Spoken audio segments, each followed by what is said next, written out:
To enable and use extended unlock on Honor 600 Pro, first of all, we'll need to open settings on our device. Next step is to enter biometrics and passwords, and then there's the extended unlock right here.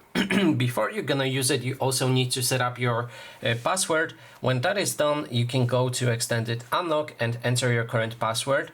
After that, we can click on got it, and then there's three options that you can use all at the same time, even if you like. So first one is on body detection. If you enable it, your phone will determine if you basically have it with you, and when it detects that you're moving around with it, it will never lock down. You won't be needing to enter a password to unlock your phone. Then there's trusted places. If you enable this option, your phone will unlock freely when you select the place on the map right here. So it will draw a circle on the map, and then in that circle your phone will always be unlocked. Then in trusted devices, you'll be able to add specific Bluetooth device, and when that device is connected, your phone will also never lock down. So that is basically everything. Thanks so much for watching.